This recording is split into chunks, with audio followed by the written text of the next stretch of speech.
All right, we're recording. I'm sure I'll end up making an idiot of myself anyway, so here we go. Right. There's all the true false stuff. Nope, we got one more. Consider the function below. Without reading it, I'm going to guess it's false. No, I'm going to guess it's true without reading it. Well, let's find out. Consider the plot in the thing below. A left-hand sum over 3/6 gives an underestimate from 3/6. Yeah, I was right. It is true.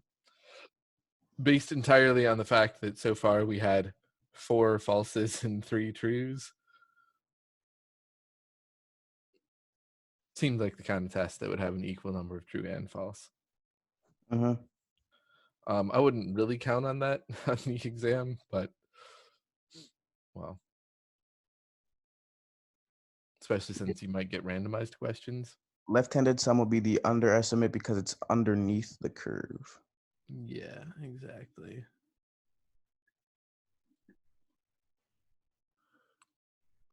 But say if it was talking about over 1 or 0 to 3, for example, Mm-hmm.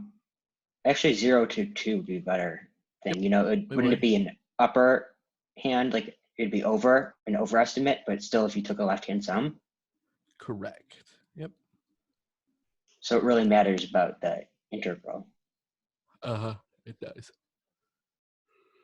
Yep. Yeah. So again, in case we missed that, if we did a left-hand sum for the integral from 0 to 2, we'd end up with an overestimate instead of an underestimate. But since this is 3 to 6, it's an underestimate.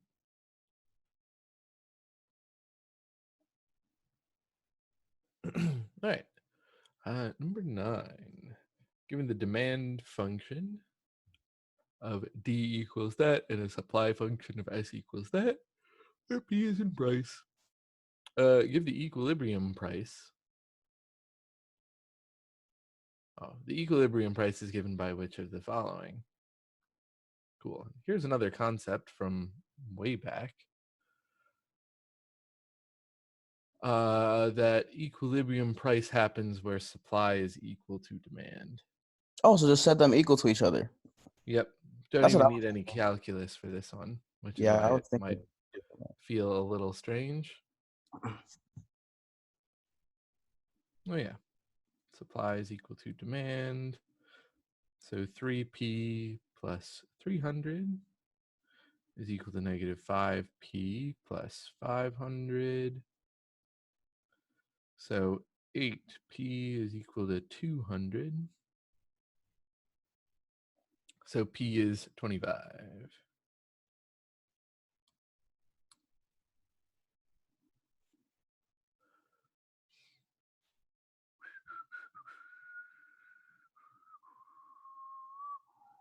So is this correct here? If whenever I see like equilibrium, when it says like find the equilibrium, that always means like setting the two equations equal, right? Mm-hmm. All right. Is there any other way that they could have asked this? Not with supply and demand. Sweet. Yes. Probably what they're going to throw at you on the exam, though, is I doubt they're going to throw elasticity of demand at you. That's just too specific.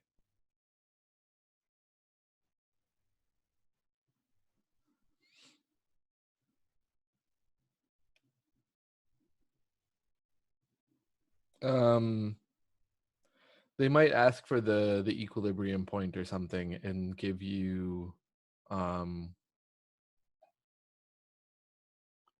price and quantity or something like that. And they'll ask you for the, maximize the revenue or something. That seems more likely what they'll do is they'll give you a price and quantity and ask you to maximize the revenue rather than asking you to find the equilibrium price based on supply and demand. And if that's the case, maximizing revenue, that's just the optimization stuff. all you have to do is find a derivative, set it equal to 0, and find your price that way.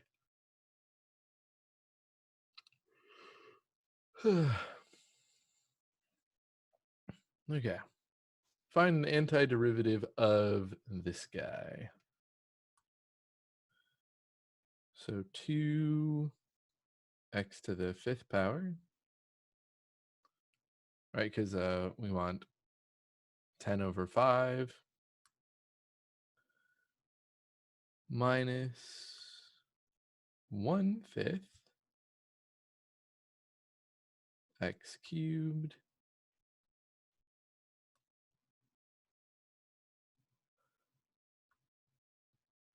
minus 2x to the negative 3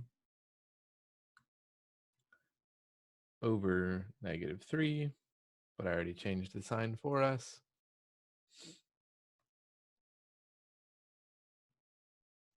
Plus c. So we just need to find anything that fits this pattern.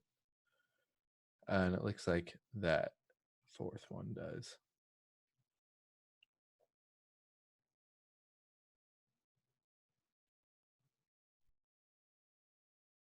Hey Steve, that doesn't have the Plus c on it? Yeah, it doesn't have the constant on it. Does that matter? In this particular case, no. And I'm going to highlight that part out of the question. Which of the following is an antiderivative of that thing? Which means that I don't care about finding the most general antiderivative. Any antiderivative will suffice. So hypothetically, is that plus 0 at the end? It is plus 0 at the end, yes. Not even hypothetically. Literally. It's plus 0 at the end. But the question we saw in the exam, I think, had like a +4 instead. Because I could just plug in any constant I wanted for c, and it would be an antiderivative. If they wanted the most general antiderivative, that's when you leave plus c in, and it just says plus c at that point. But if we're looking for any old antiderivative, usually picking 0 for c is the easiest, because you just do the integral part and then forget about the constant.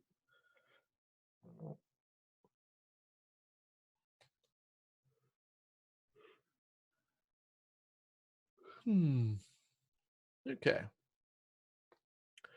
Figure 2 gives the growth rate in feet per year of 2 species of beetles over the course of the years. So now we want to decide if A is grown more than B, or if B is more grown than A, or if they grew the same, or if the data is inconclusive. So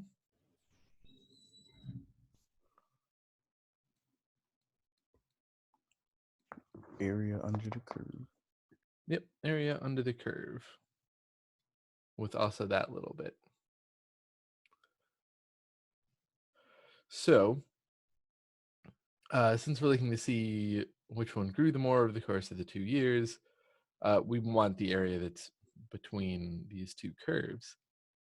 And overall, that area is going to be positive because the green area is way bigger than the red area.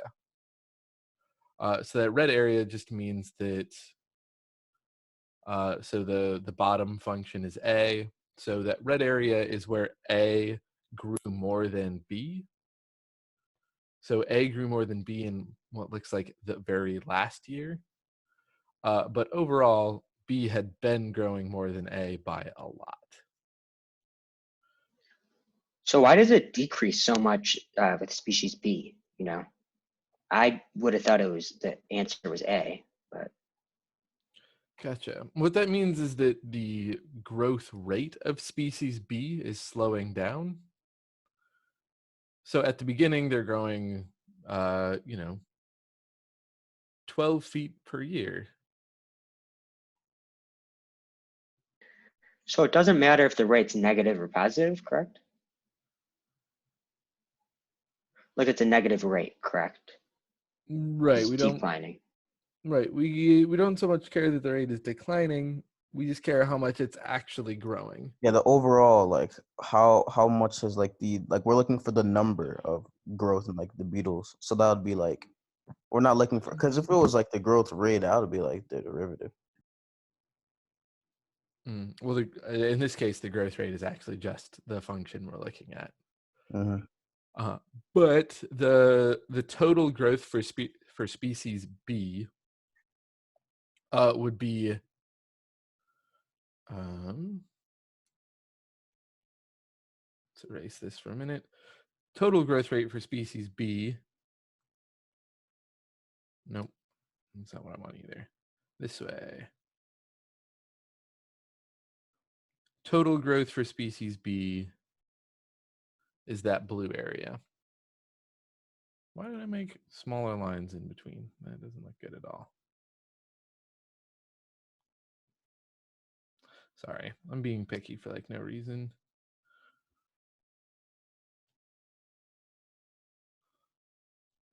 So this blue region is the total growth for species B, while that magenta region is the total growth for species A. And we can see that that blue area is way bigger than that magenta area. So because blue is way bigger than magenta, darn, I was hoping for an A color. Oh well. The blue region is bigger than the magenta region, so blue has grown more than magenta. Is another way of looking at the problem. The easiest way is to just look at the difference between them, which is why I started with that. But we can also look at just their total growth and then compare their sizes. And blue grew a lot more than the other one.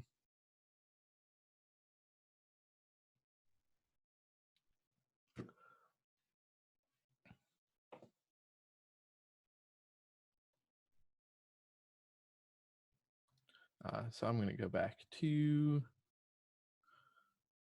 the part that you really want to pay attention to, which is this.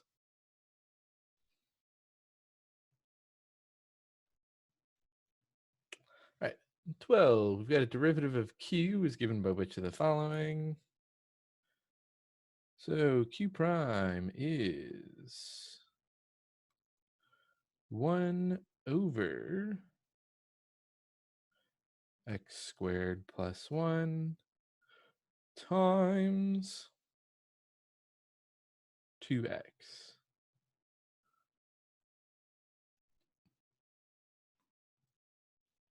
So it looks like it's D. So can you elaborate more on the chain rule here? Like, I think I'm overthinking it. You probably are, because this one's not too bad. I know that chain rule for x squared plus 1 is really easy, but I don't know. So first thing we do is get the derivative of the natural log, right? Because that's our outside function. A derivative of the natural log is just 1 over x.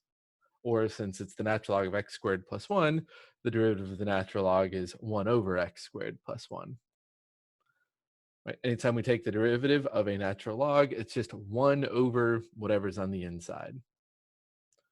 And then the chain rule says that if that inside is complex, I should take its derivative as well.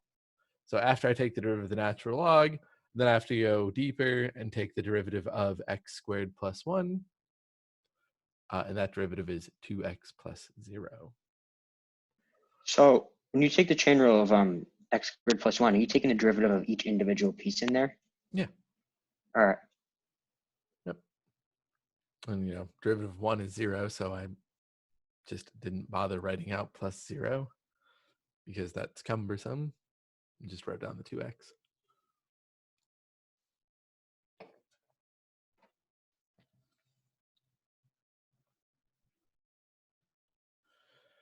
All right, average rate of change of x squared over 3 to 3.01 is given by which of the following? So let's cheat. because we know calculus now.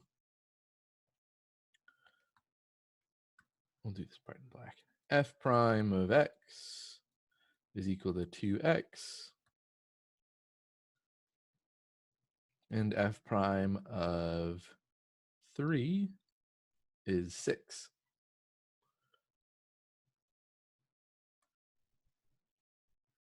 So we're going to end up choosing C. What? I just did the whole 3.01 minus 3 and then f of 3.01 minus f of 3. Right. So what we found here in black, that's the instantaneous rate of change. Let's actually change it to purple because colors are fun. Technically not the way to solve the problem, but we're doing the average rate of change over a small interval, which means we're probably using that to estimate the instantaneous rate of change. And we're now smart enough to actually just get the instantaneous rate of change. So 6.01 is supposed to be an estimate for 6. But let's actually take a look at the real work that we were supposed to do here, which would have been 3.01 squared minus 3 squared divided by 3.01 minus 3, which ends up being 9.0601 minus 9 divided by 0.01,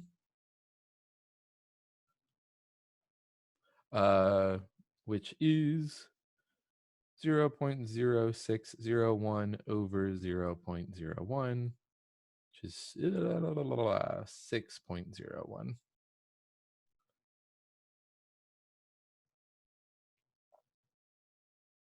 So that's how we actually get the 6.01 part, but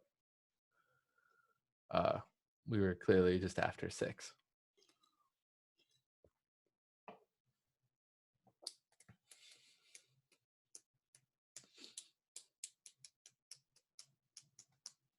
So do you think that the final is going to look very, very similar to this? Not really, because this is like the first one. Yeah.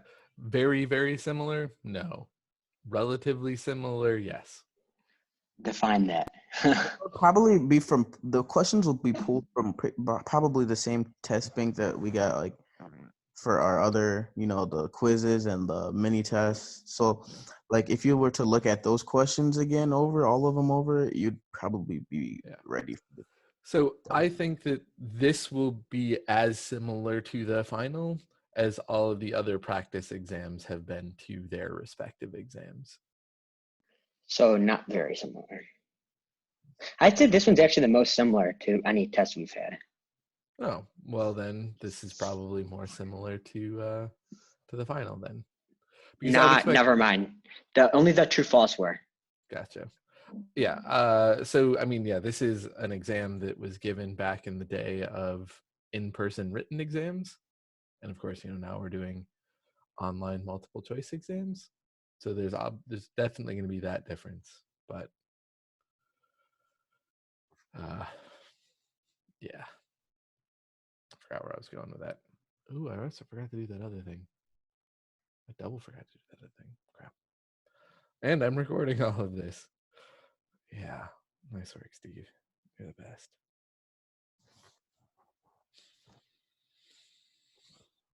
Right. Moving on. Given the plot G provided in figure 3, which of the following statements is correct? I want to relate G of 0.4 to G of 1.2.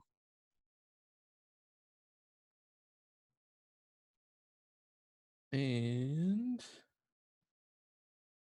I'm looking at that region.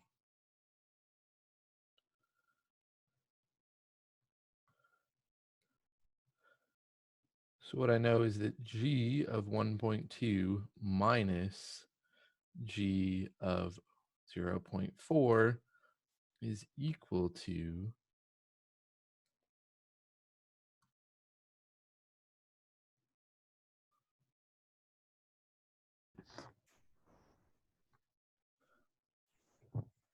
this region.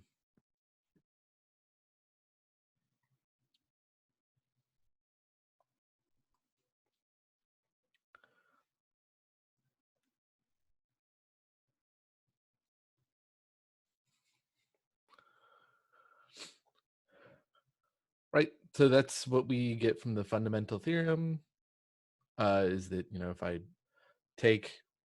I integrate that thing, which gets me the area, it's equal to g of b minus g of a, which in this case is g of 1.2 minus g of 0.4. And that area is a positive area.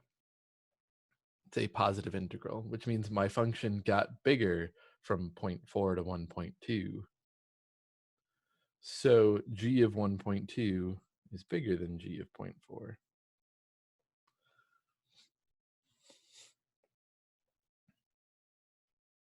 Another decent way of looking at this is g prime is positive on the interval.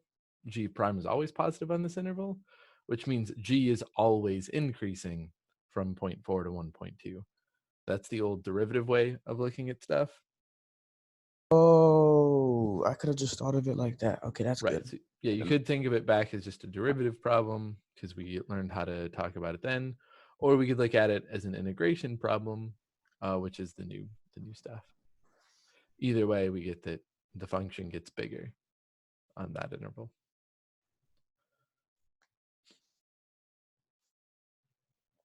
The function g gets bigger on that interval, not necessarily g prime.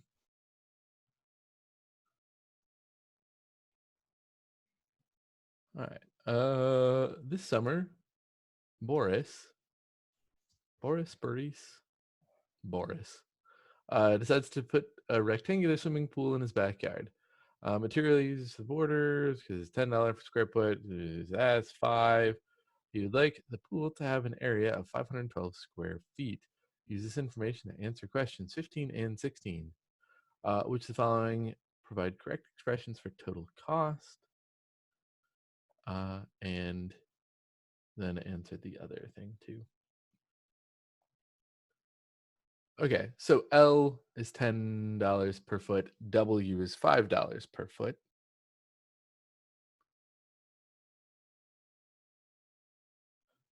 Which means this top one is sort of close because it's got 10L and 5W, which are kind of correct, but we have to do the width and the length twice, which means we really want option D.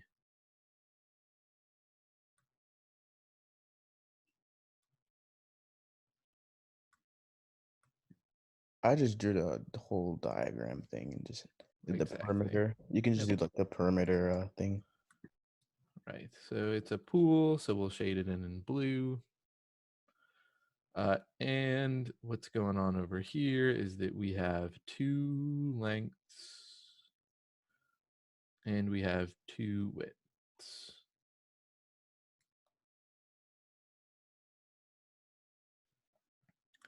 And then we'll say total cost is equal to 2 times 5W plus 2 times 10L, which is 10W plus 20L.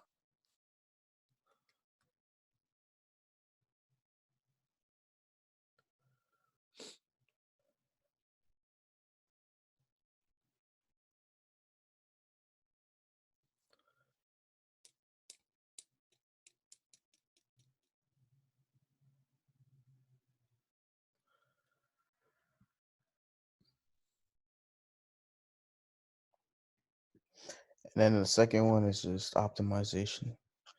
Mm-hmm.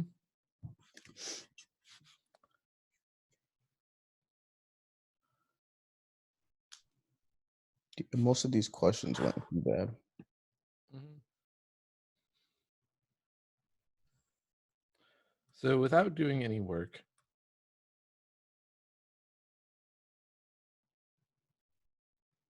I know it's going to be D.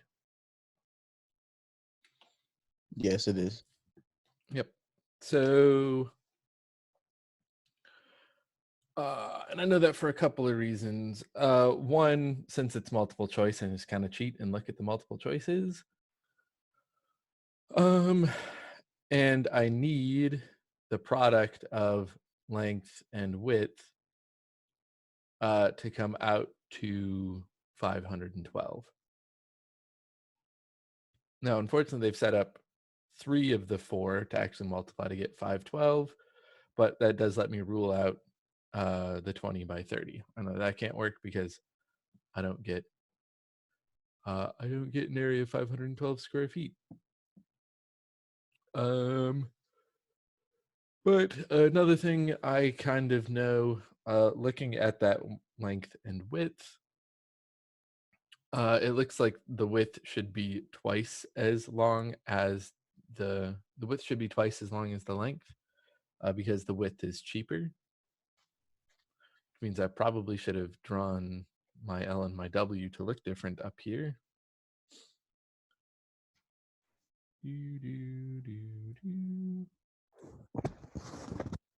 Right, probably would have made more sense for that long side to be the width and the short side to be the length. They But probably whatever. they probably would not make this multiple choice. The optimization Oh part. yeah, because they have been doing free response stuff. It actually Yeah. wouldn't surprise me if they made everything multiple choice, Oh, they. just because, well, it'll grade itself, and then we don't have to grade like 1,000 Oh, exams that would be nice. all before the end of Monday. But who knows? So I really don't understand how you did 16. Do you mind like showing the Yeah, work? yeah. All right, That's the next part. It's actually doing all cool. the work. Yeah, I just don't understand. Right. It's there's the pro move of I've done so much optimization that I just kind of can look at the answer and know if it's right or not. But that is my burden to bear. So how do you do this problem if you don't have that sort of insane insight? So we know that 512 should be equal to length times width, which means that width is 512 over L. So I can come back over here and do that total cost is going to be equal to 10 times 512 over L plus 20L.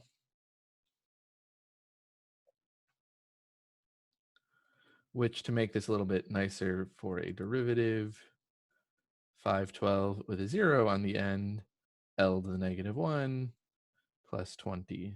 So that means that C prime is negative 5,120 L to the negative 2 plus 20. And we're going to set that equal to 0.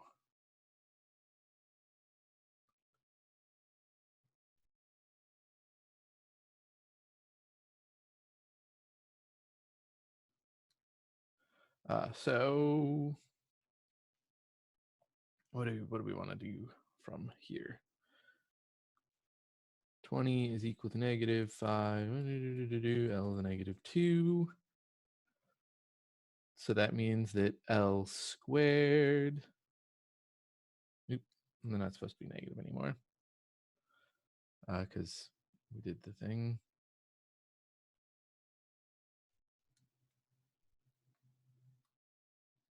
Let's kind of keep our negative sign sort of evenly distributed, because that's what I did. As I moved the 512 L to the negative 2 over to the right side. How come the 20 is not a negative? Didn't you subtract that? So that's kind of what it looked like, because I'd started writing things all the way to the left.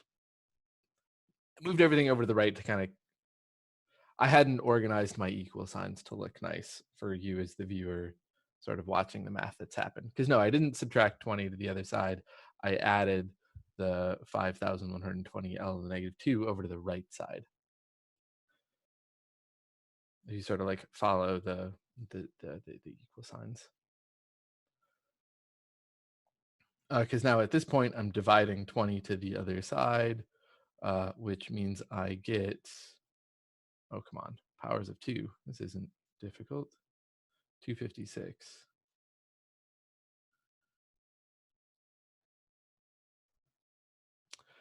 And if I take the square root of that, L is equal to 16. Which then means that W is equal to 512 over 16, which is 32.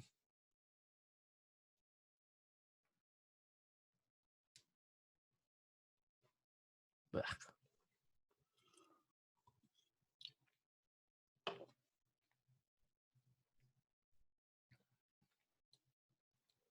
So how could you maximize that? What did it ask you to maximize it ever? Nope. All right, cool. Because why would we want to maximize our cost? Very good point. Yeah. So also, like, if we were trying to maximize our cost, we wouldn't actually be able to find a definitive spot, because we could keep making our cost bigger by making a really awkward shaped, really, really long but small area pool.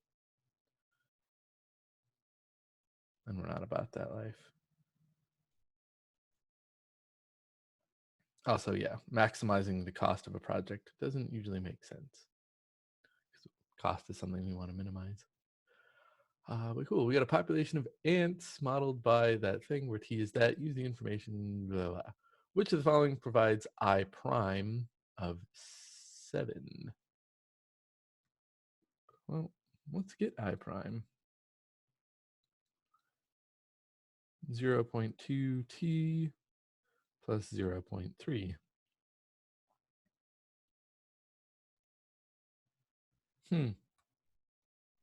None of these. Or, yeah, none of these, right?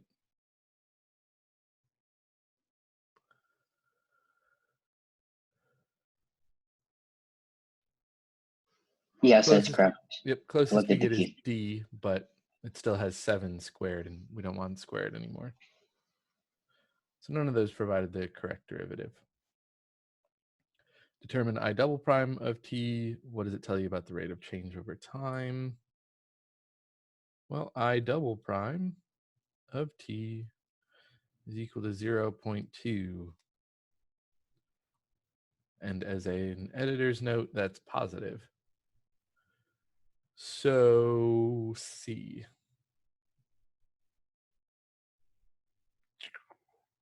Rate of change is increasing. So if the second derivative is positive, that means the first derivative is increasing.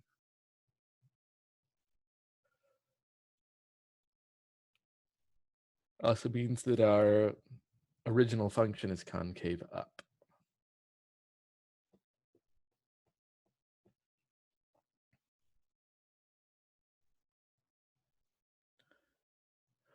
For 19, which the following provides H prime. Okay, so it looks like it's just straight up derivative.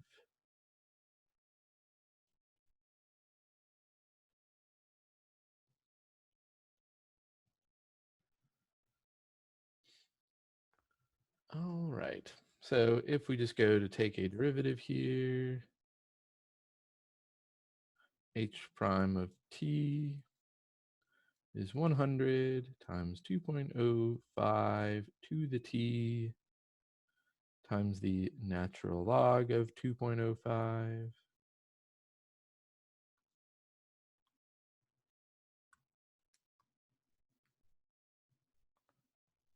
Since the way to take the derivative of an exponential is to multiply by the natural log of the base, then the next one is a bit of, what are the words? It's a chain rule. So first we need the derivative of the natural log, which is just 1 over the inside.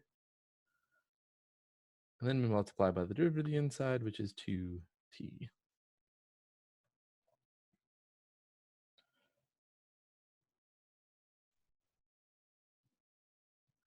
So it's b.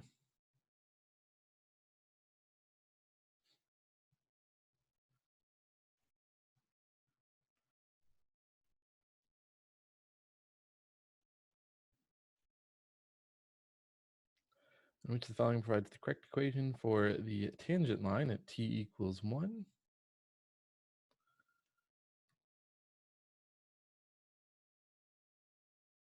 Oh, okay.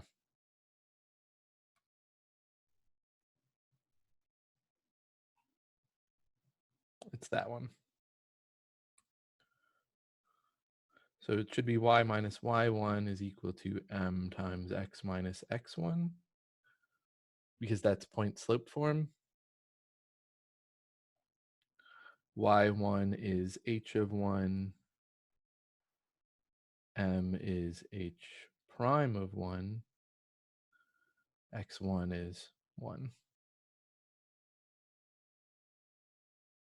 So it's just a matter of plugging all of those in the right spot,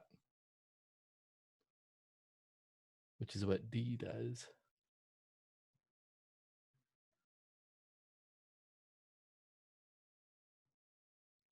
How come m, like the slope, how come that's h prime 1? Oh, the derivative is the slope, right? Okay, yeah. And is that only applicable for linear function? No, the derivative is sort of defined as the slope of the tangent line, all the way back to the beginning. That's sort of how we started by defining our derivative. It's the instantaneous rate of change, or graphically, it's the slope of the tangent line. So here we're asked to find the tangent line, so the slope should be the derivative.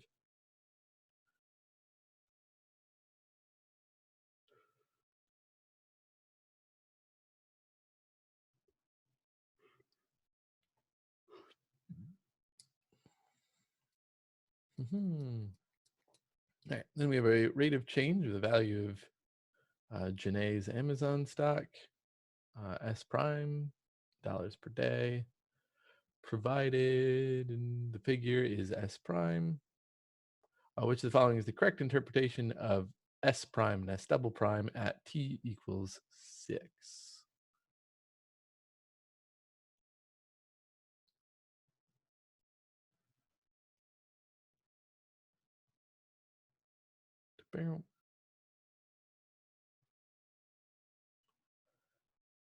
Well, since it's wait, what was I gonna say? Mm-hmm. So it's it would be, since the first derivative is decreasing, wouldn't it be I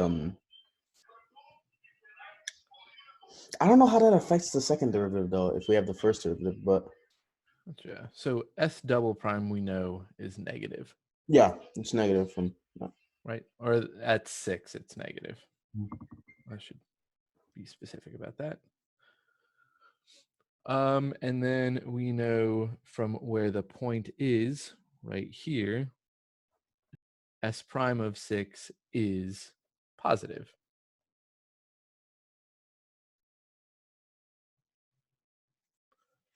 Simply because, crap. We can even do better than that. S prime of 6 is equal to 40, which is positive.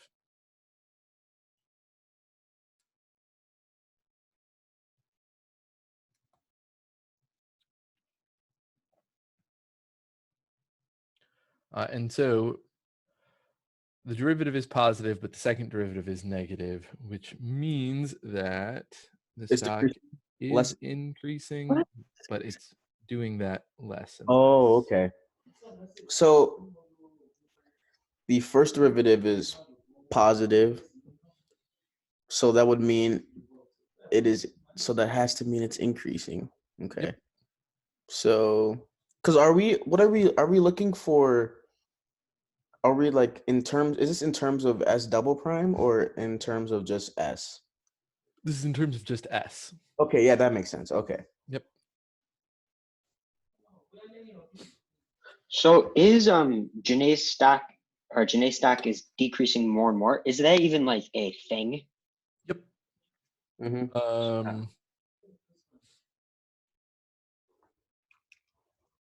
It's not on this graph though, because our graph is always positive.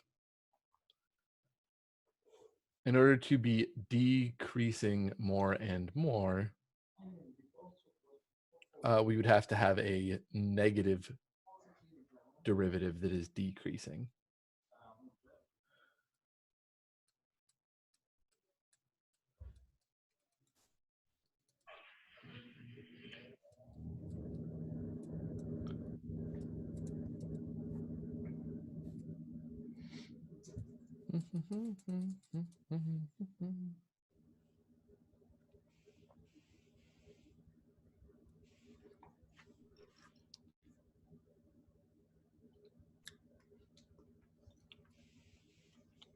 $22.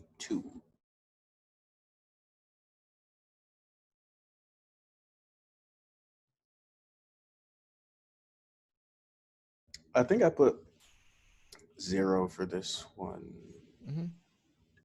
because I made it Yeah, that a would be correct. table on my calculator, and it just kept on going down and down and down and down. Yep. So this is an exponential decay function.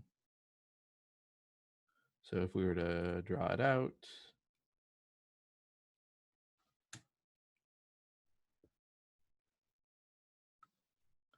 it'll look like this.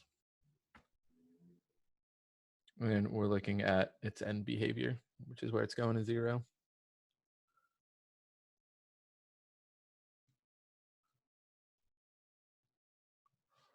We don't really need to have a scale on here, but we could if we wanted.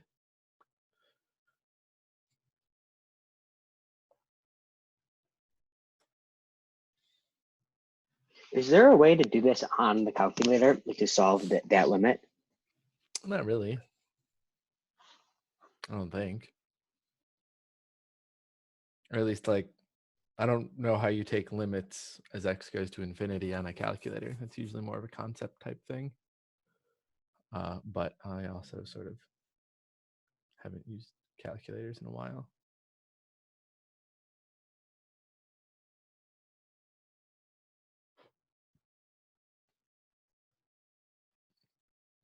Okay, so we want to get a limit as g of x goes to 4.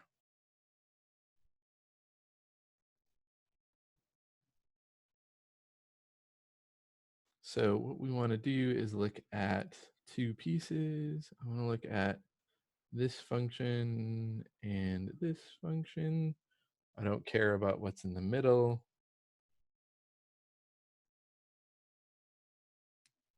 Let's call it f of 4 is equal to -4, and f of 4 is 16 minus 5, which is 11. So d and e.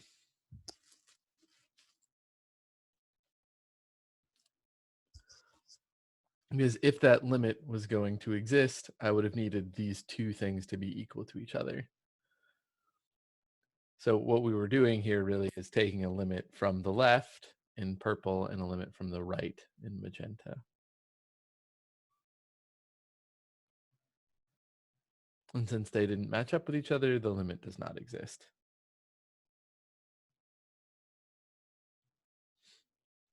All right, half-life of carbon-14 is 5,730 years. I feel like they made that number up. After 1,230 years, what percent up to 2 places of the sample will remain? So it's half-life. So I just want 1/2 to the 1,230 divided by 5,730. And we see what we get.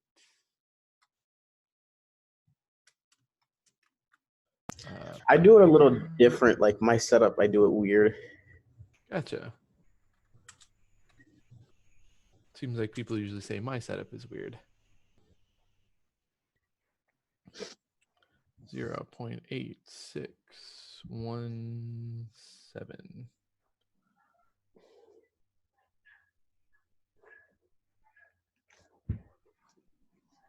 So C is close enough. So they must have used, they must have like found their K value or something and then rounded it and then plugged it into an equation. Yeah, that's how I do it. Gotcha. You can do it that way if you want to. But I am obviously a huge fan of my formula, which is just P times 1/2 to the T over H. Because that way I have the half-life directly in my formula.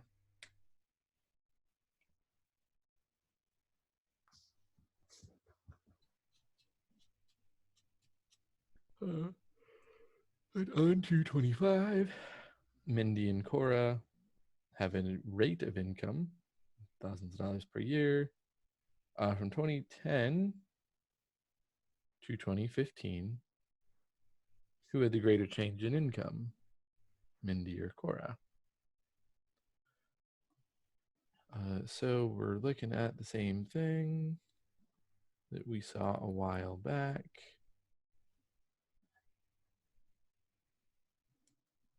Actually, maybe it's sense to put that one in red this time.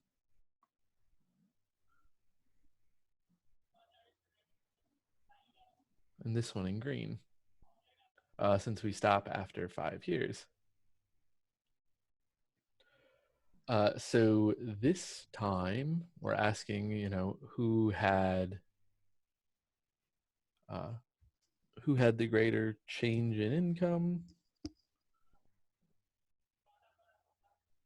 And that red area is way bigger than the green area, which means even though at the end of the graph, Cora's income is increasing faster than Mindy's, Mindy had a larger gain over those first 4.5 years, so it outweighs the smaller bit at the end. So Mindy had the greater change in income. Because again, that red area is bigger than the green area. So the part where Mindy's on top is bigger than the part where Cora is on top.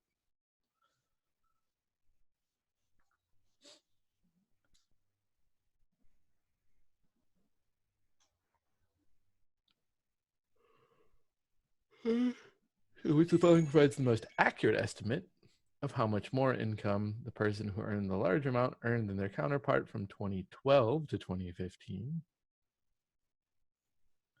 Cool. So now we got to go back over here. So each box is 1,000. So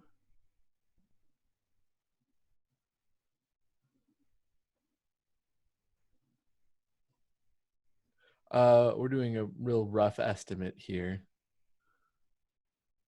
So 1, 2,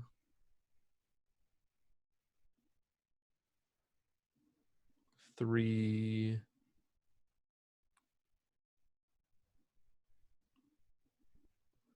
maybe that one adds up to about a box. I don't know.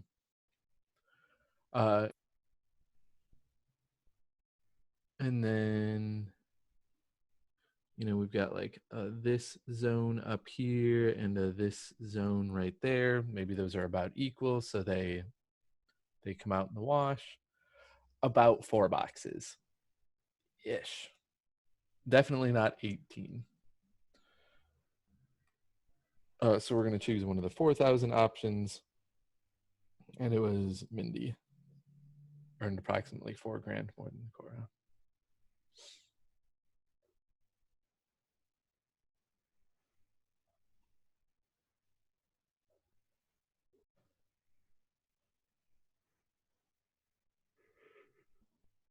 All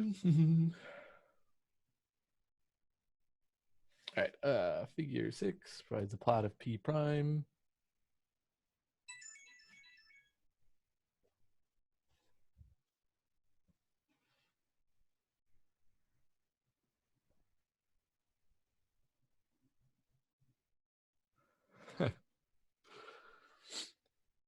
Um,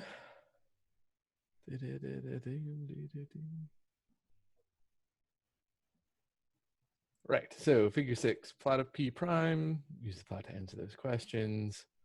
At x equals 3, P of x attains a local minimum.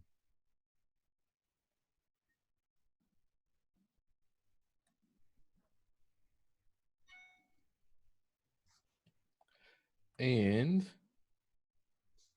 we're going from negative to positive.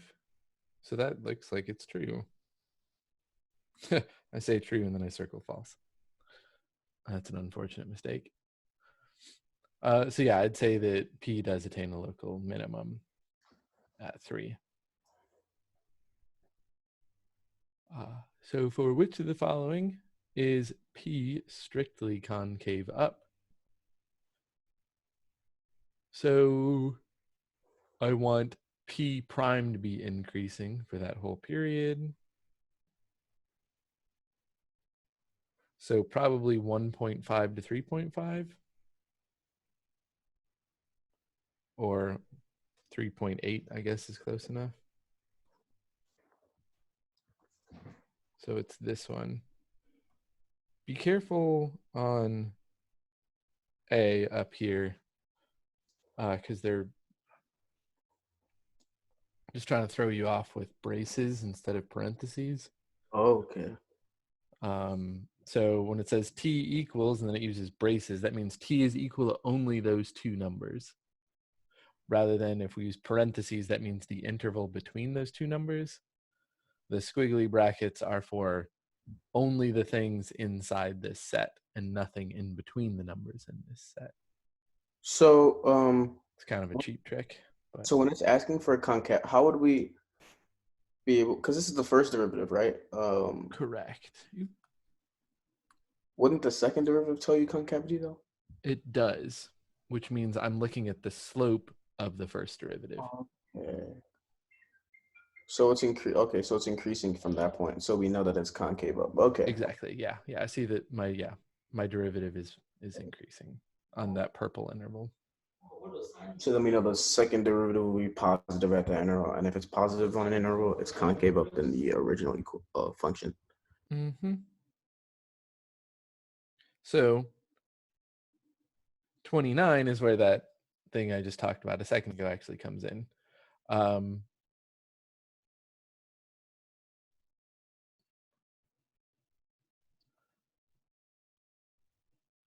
I'm assuming that we're not supposed to care that in 28 all our all of our variables were t instead of x. I'm assuming that's just a typo, and that we're not supposed to say that it's none of these because we used the wrong variable, even though technically that would be the correct answer. So yeah, I'm going to assume that that's a typo on our part. But anyway, in 29, I just want to list the critical points of P prime, which are those two spots that I highlighted in purple. 1.5 is a local minimum for P prime, and 3.8 is a local maximum for P prime. 3 is not a critical point of P prime, but it is a critical point of regular P, which is why I'm not going to pick D.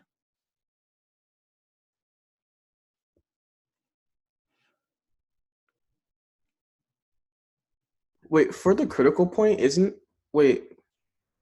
so that would be when it's 0, correct? What would be when what 0? The y value, correct? It would be 0 at the critical point, right? Oh, I know that P double prime would be 0 at the critical point. Okay.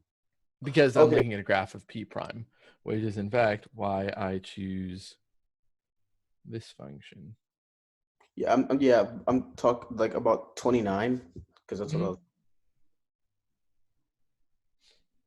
Yeah, so I'm looking for the critical points of P prime. Mhm. The critical points are the maximums and minimums. Okay. So since I have the graph that I'm asking about, just pick out the maximums and minimums Okay. of that graph. If I were asking for critical points of the original function, then I would pick the zeros, which is so I'd pick 3 if it said list any critical points of P. Just like in question 30, when it says find the graph of P double prime, I'm getting all the critical points I found in 29 should be 0 in this graph. So 1.5 and 3.8 are those 2 points that I highlighted, and they're both 0 in the graph of P double prime.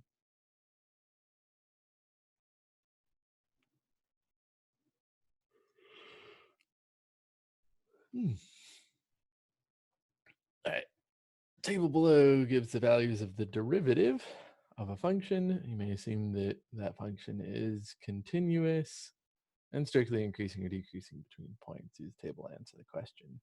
Not including endpoints, the following provides the intervals where maxima must exist.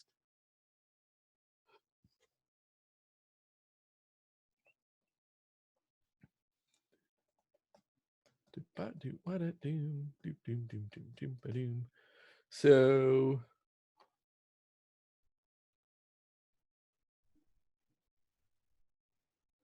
just B. So let's come up and take a look at how I knew that. So I'm going positive here, I'm negative, I'm negative, negative. I am 0 here, and then I'm positive here and here. So things I know, there should be a max in there, and there should be a minimum in there.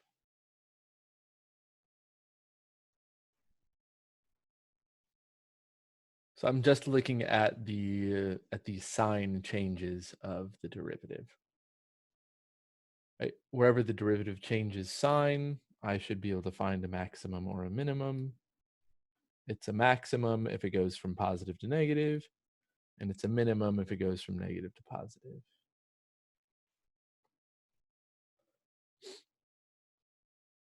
Or maybe another way of saying that, it's a maximum if it used to be positive, and it's a minimum if it used to be negative.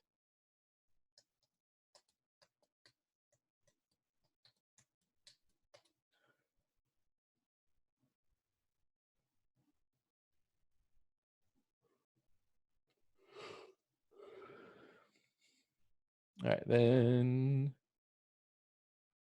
for which of the following values of x given in the table is f prime increasing?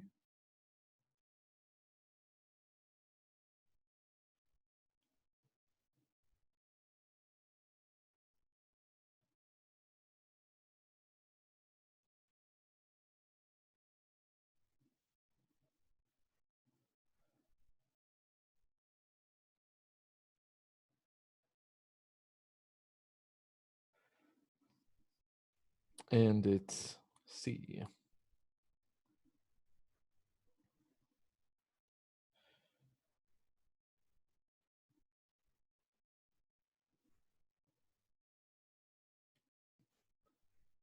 And the reason I'm choosing those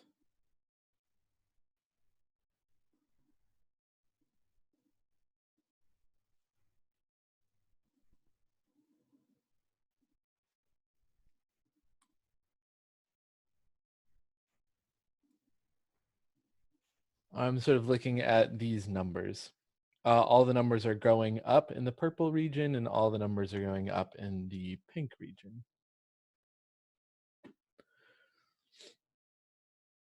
So that's why I'm going to say that f prime is increasing in those two intervals.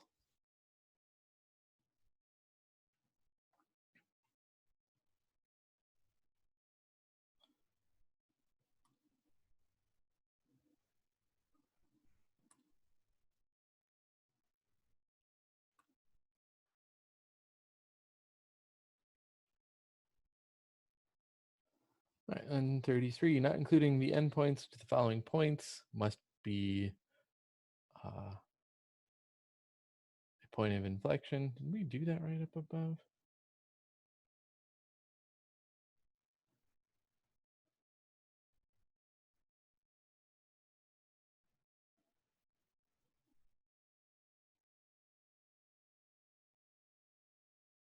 Yeah, we did.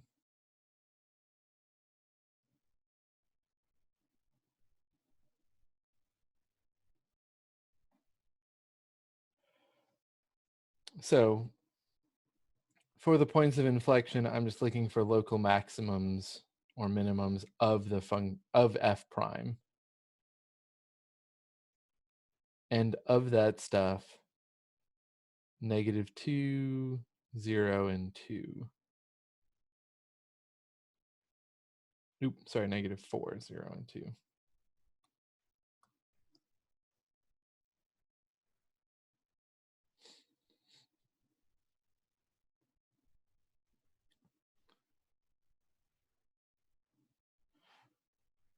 And so what we're doing here is we're looking at -4, -2. We're looking at 0, 0. And we're looking at 2, -2.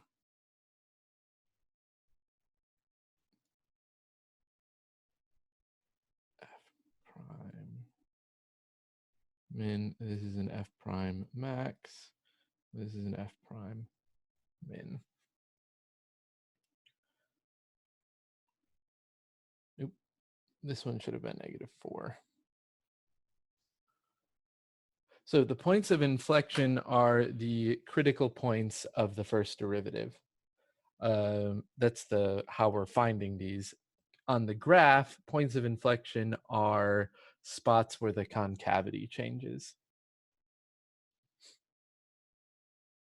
But in order to find them from this table, I'm looking for the critical points of f prime. So find the maximum and minimum values on that table for f prime.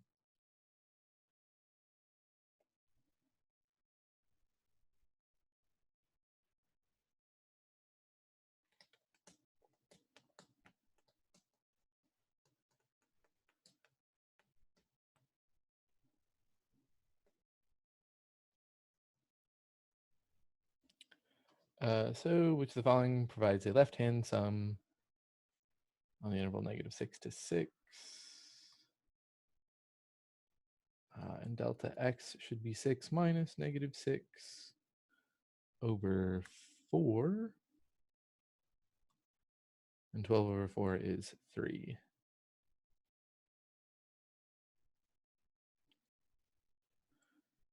So we start at -6, and then we go to -3, and 0, and 3, and then 6. And we wanted a left-hand sum. So we want those values for left-hand sum.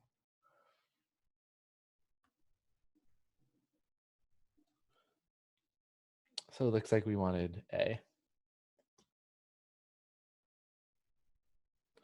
as sort of an editor's note. B would be a right-hand sum. But A is the left-hand sum.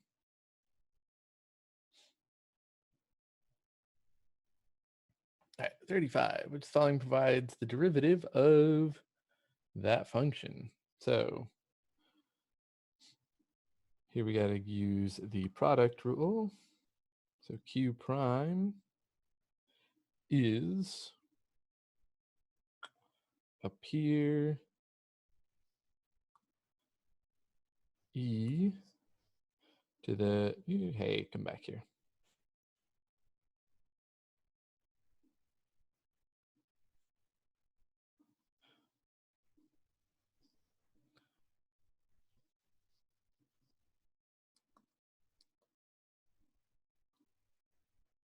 Purple brackets. Okay. E to the -0.2 t times -0.2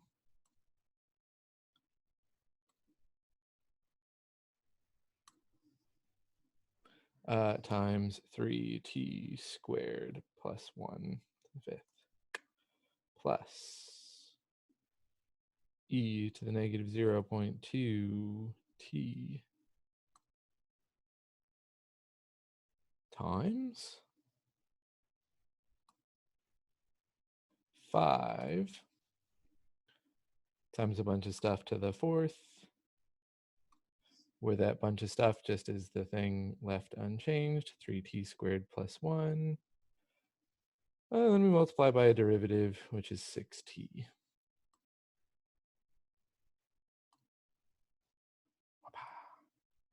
Okay. So here are our thoughts, relatively organized. So it looks like it's option B, probably.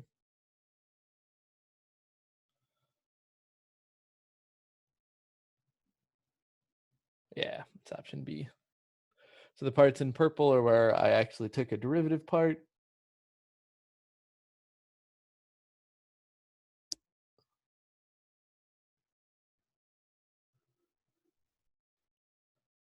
So yeah, if we check that out, the derivative parts are up there.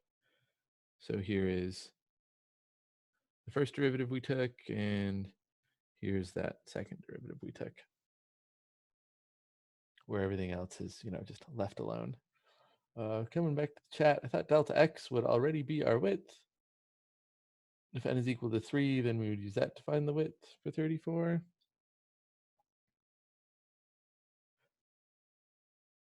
Oh, balls. Okay.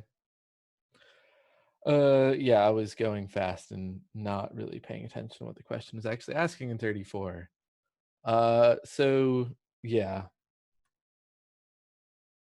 If we said that n equals 4, which is what it usually tells us, which is why I just stopped reading and started doing, then everything you see in front of us would have been the correct work to find the left-hand sum. But that's not at all what it said. Oh, I didn't make like a chart or anything. I just looked at the thing from the top and I just went like by 4. Yep. And you would have been smart to have done that. Let's move that aside. Okay. So really what we should have done is noticed over here, delta x is equal to 4, which means when we make our chart, we should have just done -6 and then -2 and then 2 and then 6. So then a left-hand sum would be these guys. So this and this. Yeah. So yeah, C should have been the correct answer here. Because they gave us delta x rather than giving us n. Yep. So, make sure you read the questions all the way. It'll help you out on the exam. And also maybe make sure you get plenty of sleep Sunday night. Don't stay up till 8 in the morning playing Cyberpunk. That's a bad idea. That's a great idea. Mm-hmm. Yeah, start Cyberpunk after you finish your classes would be my recommendation. I'm not very good at taking my own advice though, so darn. 36. Figure 7 provides number of thousands of influenza in a small country where T is the time since the start of influenza season. Which of the following provides the correct points of inflection for 10. A? Yeah, it's 10. So we'll notice that we are, let's just do green and red. We are definitely concave up over here. We are definitely concave down over there. So that point of inflection is somewhere in between here and here. Definitely. Right? Points of inflection are harder to spot than just maximums and minimums. But you know, something about right there is going to be pretty close. I'm definitely concave up far to the left. I'm definitely concave down far to the right. And 10 is right about where it shifts. But it's definitely not 5 or 15. 5 is definitely concave up. 15 is definitely concave down. But there's almost no curve at 10. It's pretty linear at 10.